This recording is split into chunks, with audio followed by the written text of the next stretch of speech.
O título desta noite é Retrato de Família. Há 30 e tantos anos, uma peça apareceu na Broadway chamada Retrato de Família. Foi um estudo de Jesus e estrelou Margaret Webster e Judith Anderson. Eles interpretaram os papéis de Maria Madalena e Maria Mãe. A figura central, Jesus, nunca apareceu no palco, como deveria ser. Os irmãos apareceram, trazendo a notícia do que ele havia dito e as reações da multidão, e a preocupação das duas Marias.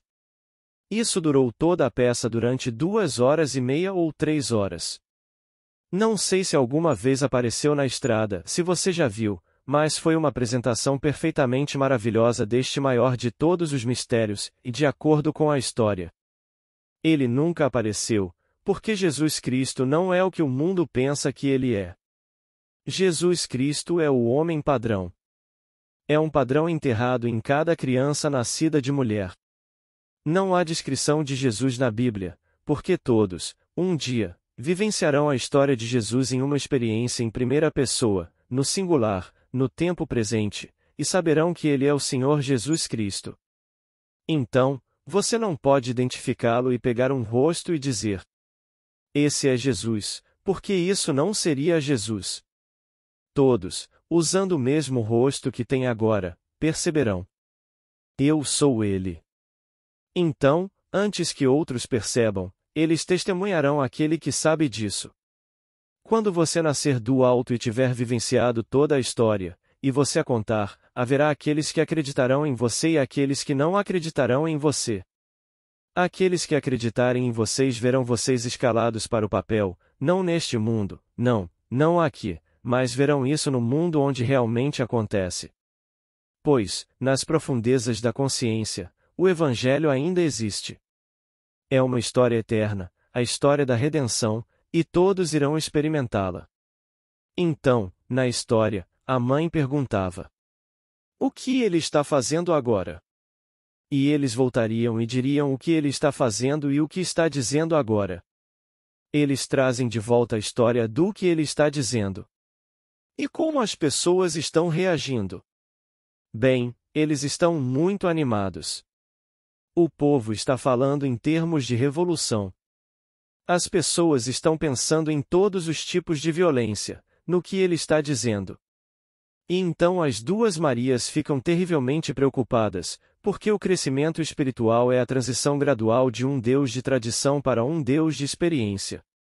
Eles tinham um Deus de tradição, e ele agora está revirando tudo e mostrando um Deus de experiência. Bem, o que ele disse para a multidão?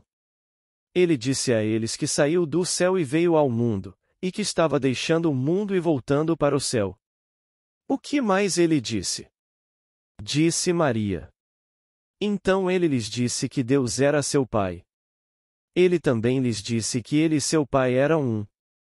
Ele também lhes disse que seus irmãos eram aqueles que faziam a vontade daquele que o enviou, e que seu pai o enviou, e seu pai é ele mesmo, e o pai nunca o abandonou.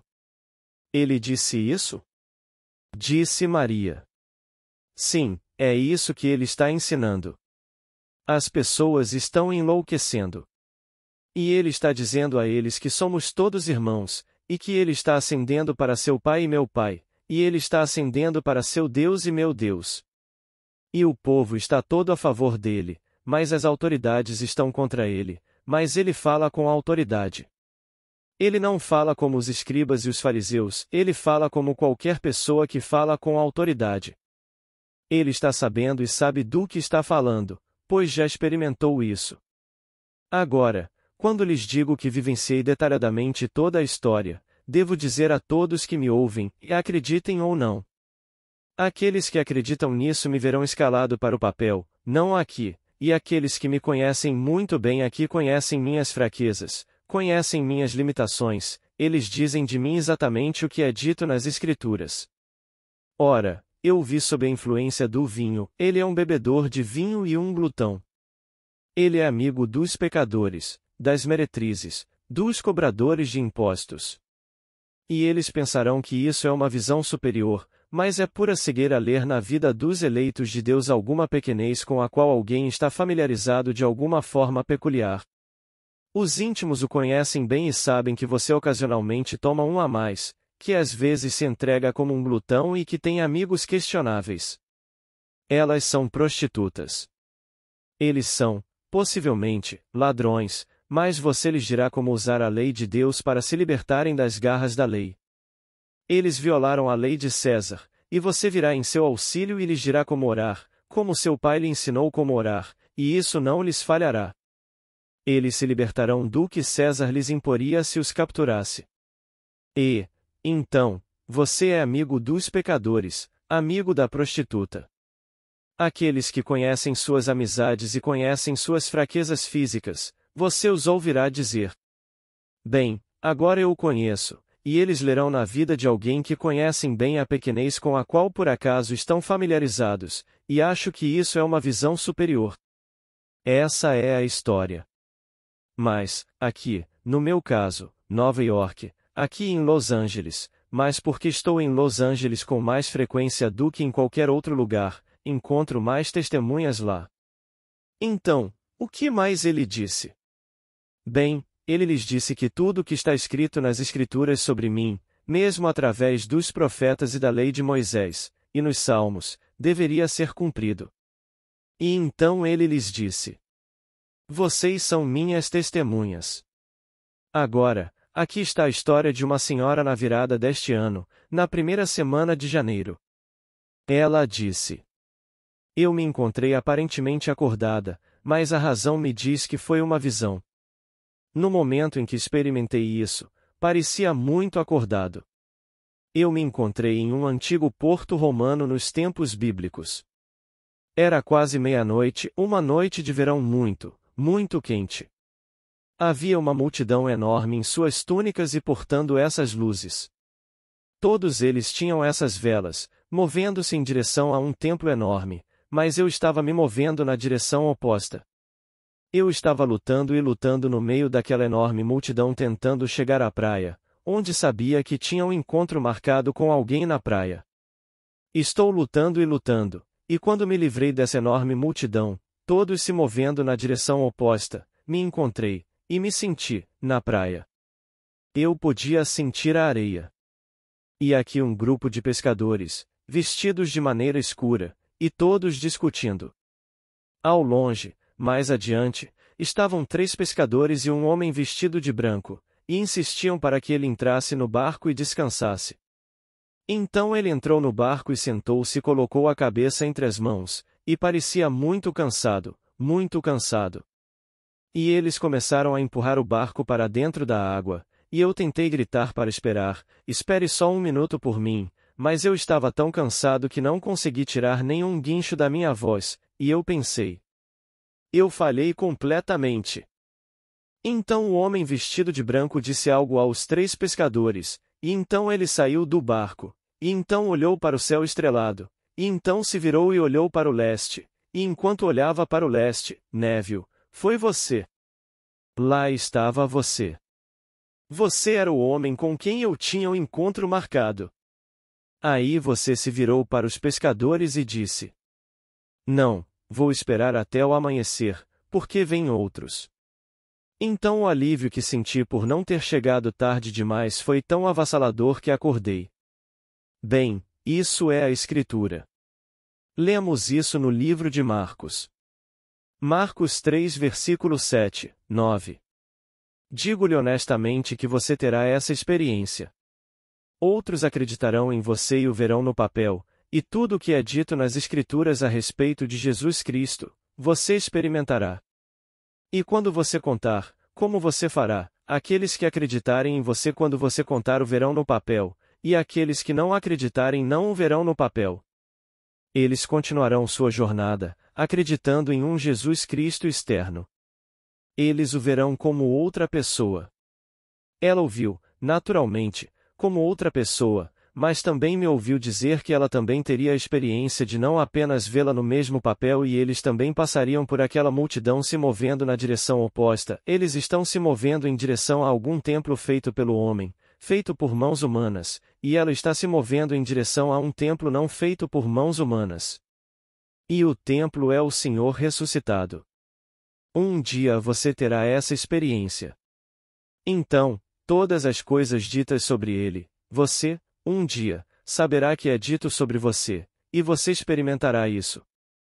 Então, João, que era testemunha, disse: o que era desde o princípio, o que ouvimos, o que vimos com os nossos próprios olhos, o que contemplamos e apalpamos com as nossas mãos a respeito da palavra da vida, nós também vos proclamamos.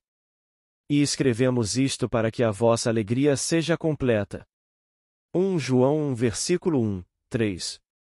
Ele está lhe dizendo: eu testemunhei a verdade do que ele disse. Então, seu rosto não apareceu no palco, porque ninguém pode afirmar: eu sou ele, e só eu. O eu sou em cada um é aquele que terá todas as experiências descritas no Evangelho, e isso começa com a ressurreição. Começa com esse surgimento dentro de você, no sepulcro do seu próprio crânio. E, então, você sai daquele sepulcro, nascido do alto, nascido exatamente como é dito nas Escrituras, com testemunhas para dar testemunho deste fantástico nascimento sobrenatural. Esse é o seu nascimento.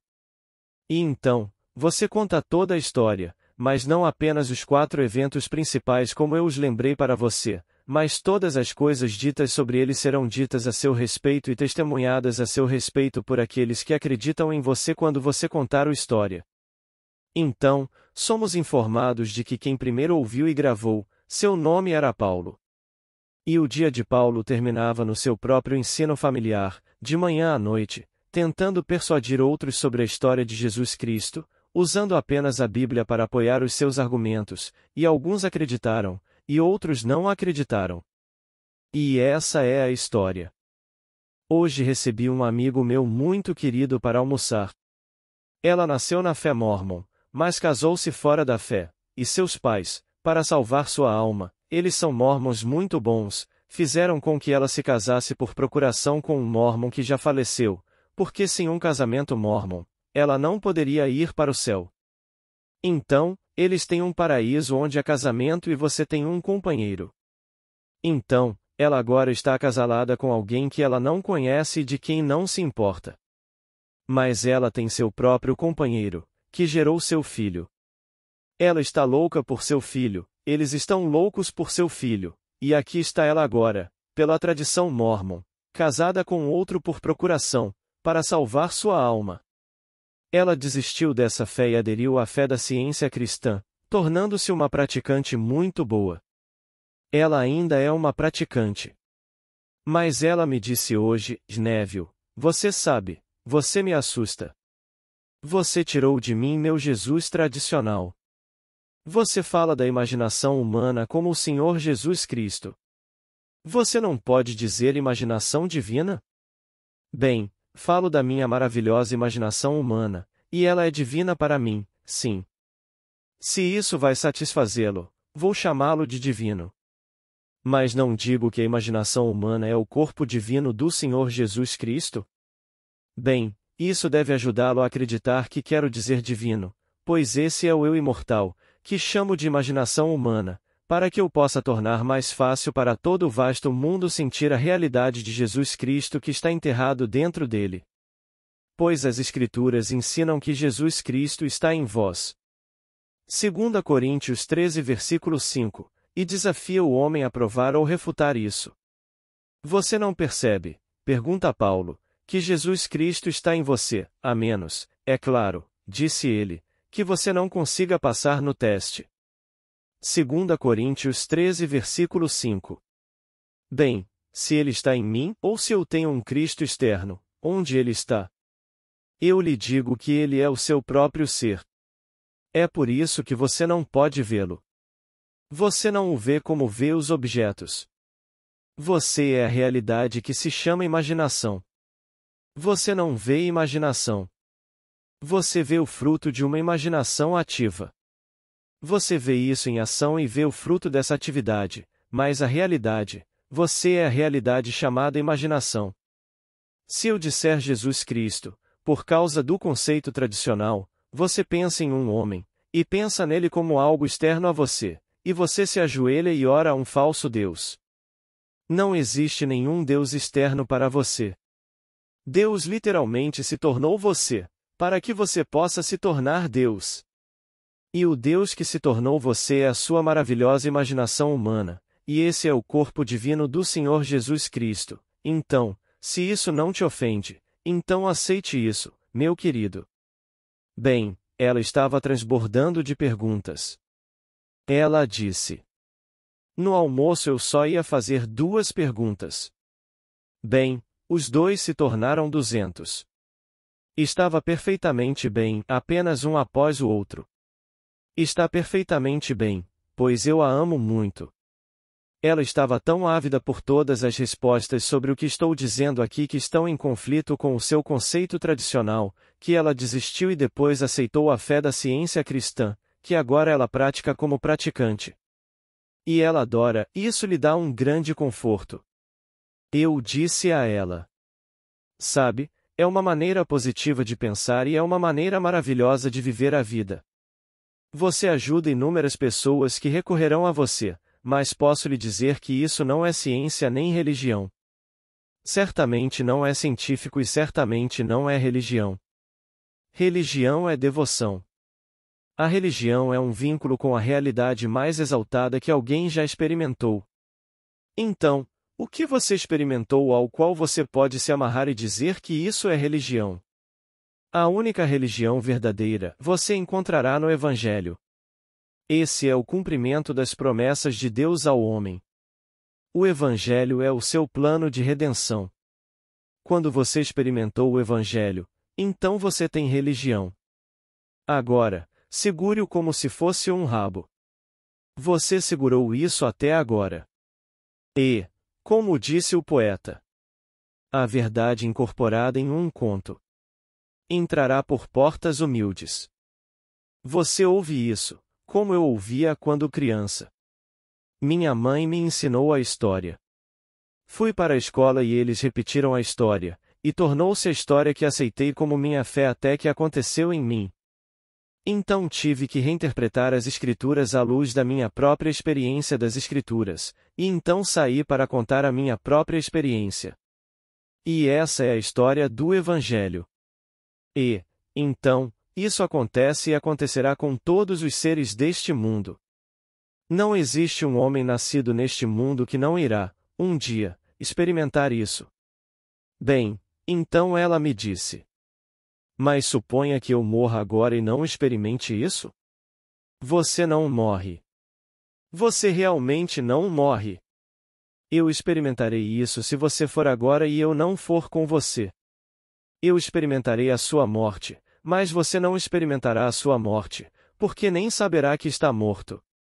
Você está morto apenas para mim, mas não para si mesmo, porque você está muito vivo em um mundo como este, tão real quanto este, com os problemas que agora o confrontam. Você pode se encontrar em um papel totalmente diferente no que diz respeito ao meio ambiente. Mas, posso lhe dizer, você não vai se casar com aquele que agora é seu marido por procuração. Você não vai se encontrar lá. O casamento comum neste mundo, se tivesse que ser perpetuado para sempre, você não viveria no inferno para sempre? Por que você acha que temos tribunais de divórcio e estamos tornando tudo cada vez mais fácil no mundo todo? Porque sem isso para ajudar o homem aqui, seria um inferno, realmente um inferno. Por homem, quero dizer homem genérico. É tão ruim para a mulher quanto para o homem. Então, você deseja viver e quer estar perpetuamente ligado a alguém que você nem conhece, e ainda assim sabe que está ligado a alguém a quem está ligado há anos e anos. Ela é uma senhora bastante mais velha que eu. Alguns anos, e aqui ela está feliz, mas não seria aquela pelo conceito deles, seria um procurador que ela nunca havia conhecido antes. Mas ela não irá conhecê-lo. Ela se encontrará neste mundo e poderá não se encontrar no ambiente onde faz contato com seu atual marido. Ela pode se casar novamente com outro, porque no mundo para o qual vamos nos casamos, como nos é dito nas Escrituras. Se você quiser encontrar a passagem, leia o capítulo 20 do Evangelho de Lucas. Aqueles que não se casam são apenas aqueles que ressuscitam, Porque os ressuscitados estão acima da organização do sexo e não se casam mais. Por quê? Porque eles não podem mais morrer. Eles agora são filhos de Deus, sendo filhos da ressurreição. Lucas 20 versículo 36. E eles não criam sob uma imagem dividida. Então, qualquer um que ressuscite aqui, naquele momento em que ele sai desta sessão, outros o veem partir e o chamam de morto. Ele não está morto, nem ele será restaurado à vida num mundo como este. Ele estará na nova era, e essa era é totalmente diferente. Ele será vestido com o corpo divino. Esse corpo é o próprio céu, pois onde quer que ele esteja, vestido, como estará então, é o céu, pois nada pode permanecer imperfeito em sua presença. Ele passa e tudo o que é imperfeito quando ele passa torna-se perfeito, não pode permanecer imperfeito. Ele é a perfeição, e tudo em seu mundo deve ser perfeito sem levantar um dedo. Ele não levanta um dedo para fazer isso. Não, ele passa, e os cegos veem, e os coxos saltam. Os braços que faltam voltam às suas órbitas. Tudo se torna perfeito, porque ele é perfeito. Isso é o céu, pois céu significa harmonia, e onde quer que ele vá, ele transforma o inferno em harmonia, o inferno em céu. Mas aqueles que não são ressuscitados são restaurados à vida, e todos são restaurados em corpos adoráveis, nada imperfeito. Se você está cego aqui, não continuará cego.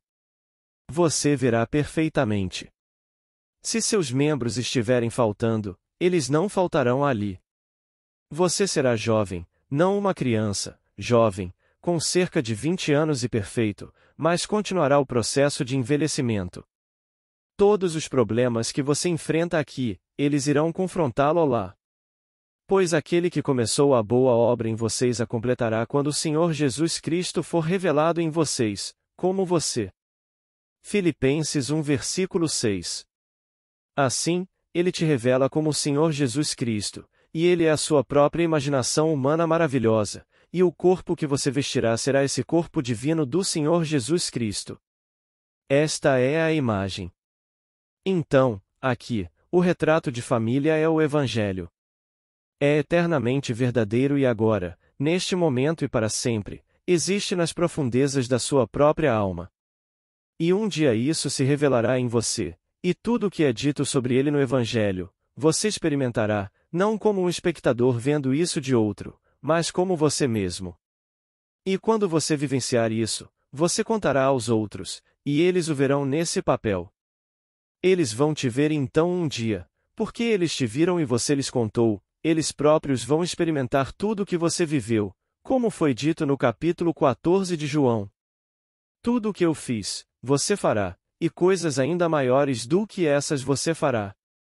João 14 versículo 12, porque vou enviar o Espírito Santo, e ele vos fará lembrar de tudo o que vos tenho dito. João 14 versículo 26. Ele trará a sua lembrança, tudo se desenrola dentro de você. E então, você contará aos outros, e eles verão você no papel, com todas as suas questões secundárias. Então eles próprios se tornam testemunhas da verdade e neles tudo se desenrola. E eventualmente, todos são o Senhor Jesus Cristo. Então, no final, não há nada além de Deus. Mas enquanto estivermos aqui, podemos usar a lei que nos foi dada.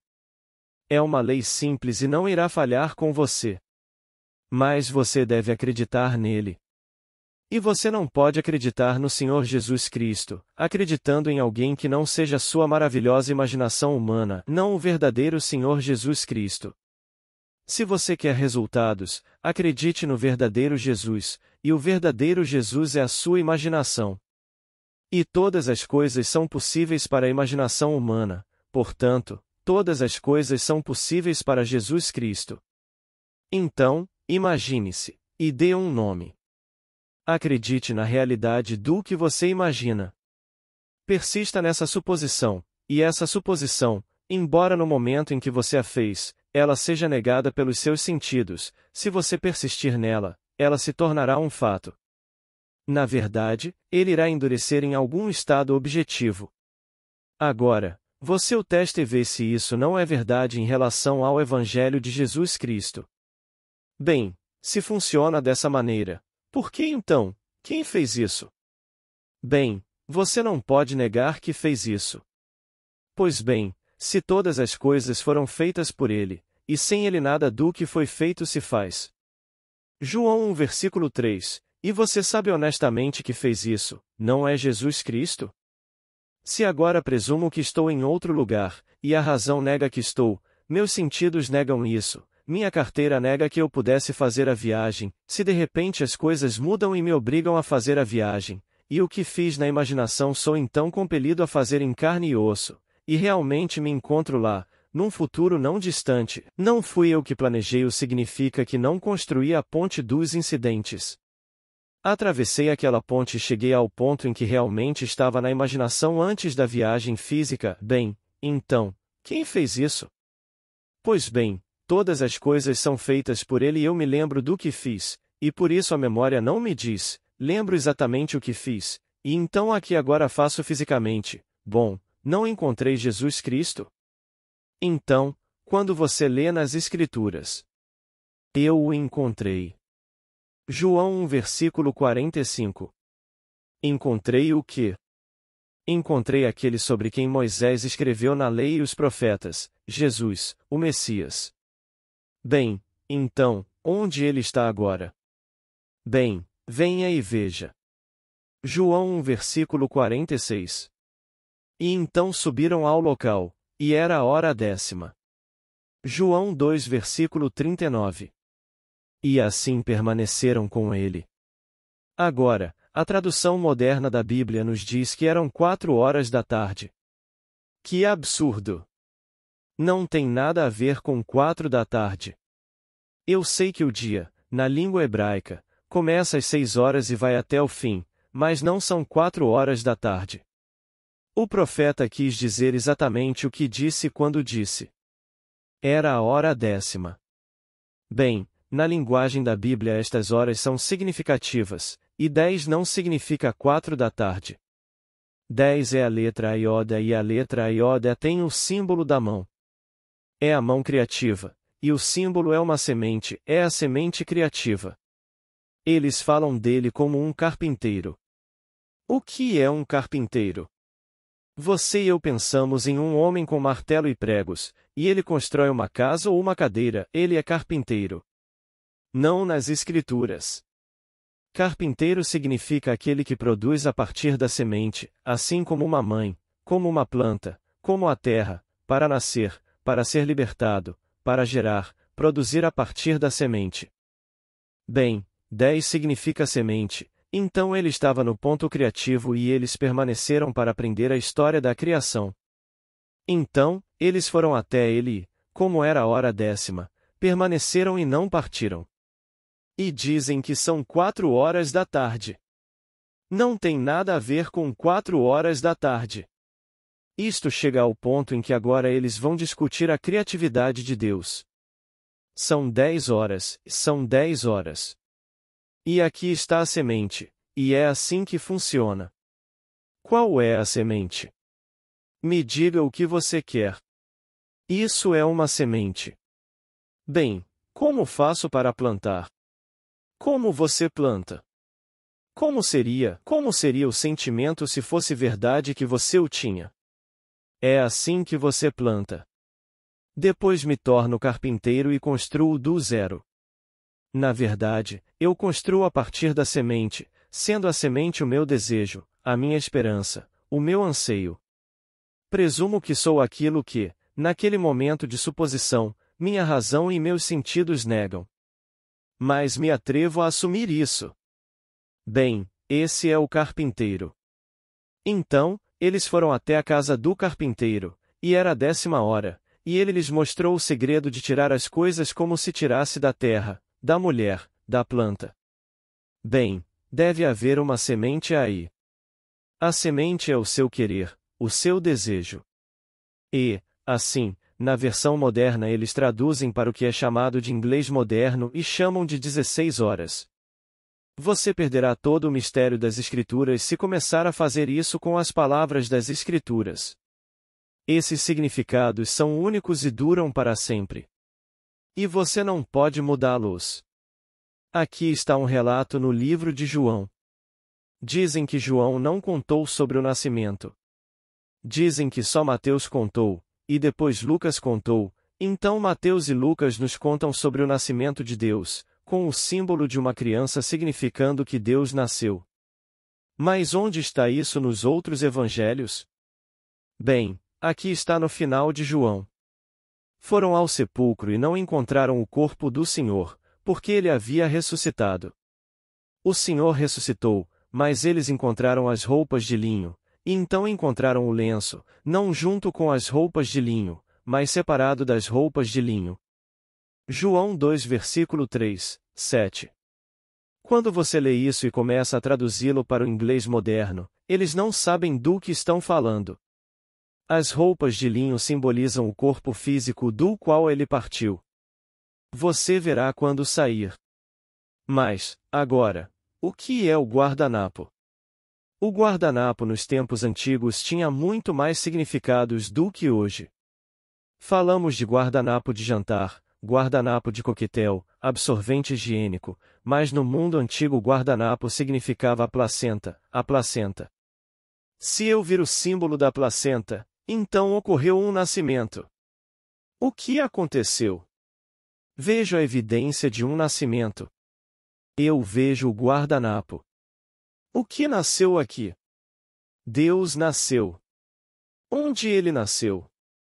Dessa coisa que vocês chamam agora de roupas de linho. Isso o envolveu. Bem, onde estava o guardanapo? Bem, o guardanapo não estava em volta da cintura de uma mulher, o guardanapo estava em volta de seu rosto, foi onde ele nasceu. Ele saiu do crânio, ele saiu da cabeça. Ele não saiu dos lombos de uma mulher, do ventre de uma mulher. Então, aqui encontramos o guardanapo, a placenta, significando que algo grande nasceu aqui neste dia, e porque era um guardanapo, e o guardanapo cobria seu rosto, foi do crânio que aquele nascimento aconteceu. Se você tentar mudar isso para o inglês moderno, você vai estragar tudo. Toda essa história é eternamente verdadeira e é tudo sobre você. Ele lhes disse: tudo o que está escrito sobre mim na lei de Moisés, e nos profetas, e nos salmos, deve ser cumprido. Lucas 24 versículo 44. E vocês são minhas testemunhas. Isaías 43 versículo 10. Então ele disse: estamos subindo para Jerusalém, e tudo o que está escrito sobre o Filho do Homem se cumprirá. Lucas 18 versículo 31. Mas eles não entenderam isso. Lucas 18 versículo 34. Estava além do alcance deles. Ele está subindo para Jerusalém. Jerusalém está acima, a caveira. Eu estou subindo agora, e tudo o que é dito sobre mim, na lei de Moisés, e nos profetas, e nos salmos, será cumprido, mas com o tempo. Ele explicou-lhes o mistério das Escrituras. Então, aqui, eu lhe digo, Jesus Cristo é o homem modelo. Não espere vê-lo do lado de fora. Ele é o padrão, um padrão que está enterrado em cada homem, e esse padrão contém o plano de redenção. Então, quando o padrão começa a irromper em você, como uma semente rompendo na terra, então a coisa toda começa a se desenrolar, e tudo o que foi dito ali você irá vivenciar. Assim, Paulo alerta as pessoas a quem escreve, especialmente seu amigo Timóteo, e diz: segue o modelo das palavras verdadeiras que ouviste de mim. Guarda a verdade que te foi confiada pelo Espírito Santo que habita em nós. 2 Timóteo 1 versículo 13, 14. Você guarda esta verdade que você ouviu. Está tudo dentro de você, e se você se sentir tentado a voltar-se para algum Deus externo, lembre-se destas palavras e volte-se para o único Deus verdadeiro, e o único Deus verdadeiro é a sua maravilhosa imaginação humana. Esse é o você imortal que não pode morrer. Que sobrevive a todos os golpes do mundo. Isso sobrevive ao túmulo. Sobrevive a tudo, não pode morrer. Se você morreu esta noite com a idade de 100 anos e ficou completamente debilitado fisicamente e demente, você não ficará demente após a partida do você imortal. Ele se restaurará em um novo corpo, um corpo jovem, sem perda de faculdade, sem perda de nada, mas ainda continuando a jornada que é necessária até chegar àquele ponto em Jerusalém onde a coisa irrompe dentro de você, e então você estará nascido do alto. Então, o que ele está fazendo agora? Perguntou a mãe. Então, Tiago, o irmão, respondeu, e então Simão respondeu, e Pedro respondeu. E todos eles trouxeram muitos relatórios. Mas ele nunca é visto, pois ele é o você invisível. Você consegue ver sua imaginação? Você pode ver o fruto de seus esforços, mas não consegue ver a imaginação. Olhe à sua volta. Tudo aqui já foi apenas imaginado. Então você vê os resultados de uma atividade imaginal, mas não vê a imaginação. Ele é o Deus invisível. Então, ele vem até nós como alguém desconhecido, invisível, mas que, de alguma maneira misteriosa, permite ao homem experimentar quem ele é. Então, quando você experimenta quem ele é o seu eu, e não há outro. Como nos é dito: se vocês não crerem que eu sou, vocês morrerão em seus pecados. João 8 versículo 24. A menos que você acredite que eu sou ele, você morre em seus pecados. Ele também disse: antes que Abraão existisse, eu sou. João 8 versículo 58. E então o apedrejaram com os fatos da vida. Você ainda não tem 50 anos e já é antes de Abraão? Não, este script não possui pontuação no script original. Leia com pontuação, coloque a pontuação de forma diferente. Antes que Abraão existisse, ele disse: eu sou. Coloque agora, e antes de Abraão. Antes de Abraão. Era eu sou. Nada o precede.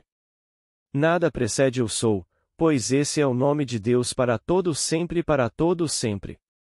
Nada veio antes disso, porque ele não tem precedentes. Ele está sem pai, sem pai ou mãe, ele é a origem de tudo. Ele não se originou de algo diferente de si mesmo. Ele é a origem de tudo. Então, antes de Abraão, era o eu sou. João 8 versículo 58. Agora, podemos tornar isso mais sensato. Antes de Abraão, eu sou. Tudo bem, está perfeitamente certo, mas isso muda um pouco. A menos que você acredite que eu sou ele, você morre em seus pecados. João 8 versículo 24. Isto é, você continua errando o alvo. Bem, se você acredita que eu sou a sua maravilhosa imaginação humana, então você não pode errar o alvo, porque todas as coisas são possíveis para ele. Marcos 9 versículo 23. E você simplesmente imagina o estado desejado, persiste nesse estado imaginal, e isso acontecerá. Portanto, a história, conforme nos é contada nas Escrituras, é eternamente verdadeira. Ninguém pode mudar isso. Não acrescente nada às palavras deste livro, não tire nem acrescente nada. No entanto, o homem continua sempre mudando isso, acrescentando algo, tentando dar sentido a isso. Faz sentido, se você já teve a experiência. Tive a experiência e não tentaria alterar uma palavra. Tentei colocá-lo de volta em sua estrutura original quando encontrei traduções que não eram verdadeiras. Você encontra inserções nele. Você encontra interpolações que não deveriam estar lá. Mas alguns tentam, com excesso de zelo, colocar nisso as suas próprias crenças, o que acham que o escriba deveria ter dito. O retrato de família é o seu retrato. É tudo sobre você, como lhe diz o Salmo 40. No volume do livro, é tudo sobre mim. Salmo 40 versículo 7. Não reprimi os meus lábios, eu disse à grande congregação. Eu disse a todos eles que tudo girava em torno de mim. Salmo 40 versículo 9. E agora, você escreve, posso lhe dizer, você também não consegue conter o impulso de contá-lo. Quando isso acontece com você, você não pode contê-lo. Você se torna como Jeremias e então diz: não vou mencioná-lo nem falar mais em seu nome. Há em meu coração como se fosse um fogo ardente aceso em meus ossos. E estou cansado de segurá-lo e não consigo. Jeremias 20 versículo 9. Você não pode segurá-lo. Você simplesmente transbordará e contará. Não importa onde você esteja, você pode estar em um bar, surgirá a ocasião para você contar isso. Você vai contar enquanto bebe em um bar. Você não pode mantê-lo dentro de si. É como um fogo ardente, e você dirá isso, e não se importará onde estiver. Você vai à igreja para contar isso? Isso não é mais sagrado do que ficar em um bar. Se alguém lhe disser que aquele lugar é mais sagrado, esqueça. Onde quer que você esteja é sagrado. E quando você nasce de dentro e nasce do alto, para onde você poderia ir na terra que fosse mais santo do que onde você está? Você não precisa entrar em uma igreja para se sentir mais santo, ou em algum templo. Onde quer que você esteja é solo sagrado. Então, a grande história, este retrato de família, estava no seu devido lugar, porque aquele de quem falavam não foi visto. Eles apenas ouviram a história sobre ele. E o que ele está dizendo agora? O que ele está fazendo agora? E trouxeram o relato do que ele estava dizendo, e a mãe torceu as mãos. Ela estava preocupada com o fato de ter sido contado dessa maneira, porque deve ser contado de uma forma que possa entrar por portas humildes. Então, você conta isso na forma de uma história, mas eventualmente você terá que descobrir a verdade dessa história e tirar as cobertas. Não nos é dito nas Escrituras que Abraão teve 2 filhos, um por uma escrava e outro por uma mulher livre. Gálatas 4 versículo 22. Uma alegoria é uma história contada como se fosse verdade, cabendo a quem a ouve descobrir seu caráter particular e aprender seu significado. Pois, se é uma alegoria, e Abraão começa a genealogia na história de Mateus, bem, então, se a origem é uma alegoria, qual é o fim? O fim de toda a genealogia é Jesus. Você começa com Abraão. Abraão foi o pai de Isaque, e Isaque foi o pai de Jacó, e Jacó foi o pai de Judá e seus irmãos, e todo o caminho, culminando em Jesus.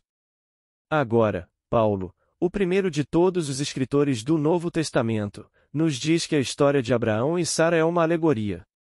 Bem, se isso é uma alegoria, então tem que ser. Portanto, descubra do que se trata a história. Pois uma alegoria é simplesmente uma grande verdade ocultada, portanto descubra o caráter fictício da história e aprenda seu significado. Seja o que for, uma alegoria, para começar, todos os fins são fiéis às origens, e se a origem é uma alegoria, o fim é. Então, descubra o que ele está tentando lhe dizer. Bem, está tentando nos contar nossa própria história. E todo o drama se desenrola dentro de nós, e você é o Senhor Jesus Cristo. Cada criança nascida de mulher, a sua verdadeira identidade é o Senhor Jesus Cristo. E ele é ensinado, no início, a se voltar para o exterior em busca de sua verdadeira identidade, e ele adora uma sombra, porque tem que se voltar para dentro para encontrá-la, e ela nem pode estar perto, pois a proximidade implicaria a separação. Não está nem perto. É o seu próprio ser.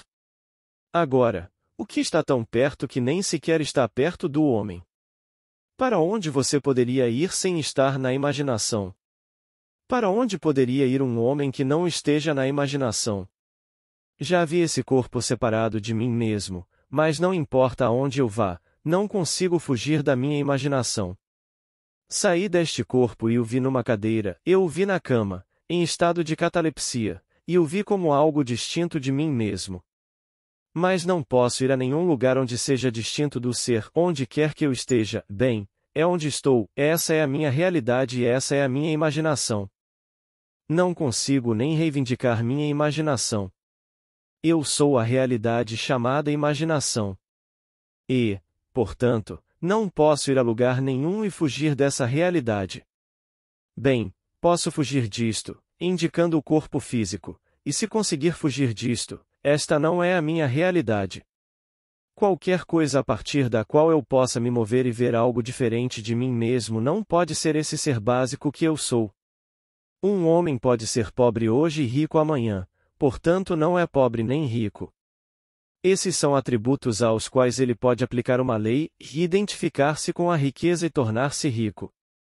Mas amanhã, com uma mudança de atitude, ele poderá tornar-se pobre. Portanto, a riqueza não era a sua realidade. Não era um ser verdadeiro, era apenas um atributo. Portanto, a pobreza não é verdadeira, porque ele pode fugir da pobreza, mas não pode fugir do seu verdadeiro ser, que é o eu sou. Ele não consegue escapar da imaginação. Não importa onde você vá no mundo, eu estou lá, portanto você pode dizer: estou sempre com você, até o fim dos tempos. Mateus 28, versículo 20. Você não pode escapar disso. Posso ser um grande qualquer coisa, banqueiro, artista, qualquer coisa, mas posso fugir disso. Portanto, essa não é a minha realidade. Mas não consigo fugir desta realidade que se chama imaginação. Agora, eu lhe digo por experiência própria que a história eterna, aquele retrato de família, conforme nos é dada no Evangelho, é eternamente verdadeira e ainda existe nas profundezas da consciência, e esse é o ser que você realmente é. Essa é a sua história. Essa é a sua autobiografia real e verdadeira. E você vem a este mundo de morte para vencer a morte, e a superação da morte é a reconstituição dentro de você da história contada no Evangelho a respeito de sua verdadeira identidade, que é Jesus Cristo. Agora, vamos entrar no silêncio. Amigos, agradeço por todos que chegaram até aqui. Deixe seu like, comente e compartilhe nossos conteúdos, dessa forma o YouTube levará esses ensinamentos a mais pessoas. Se quiserem contribuir com o meu trabalho, é só fazer parte da comunidade de membros. Muito obrigada. Paz e bênçãos na vida de todos.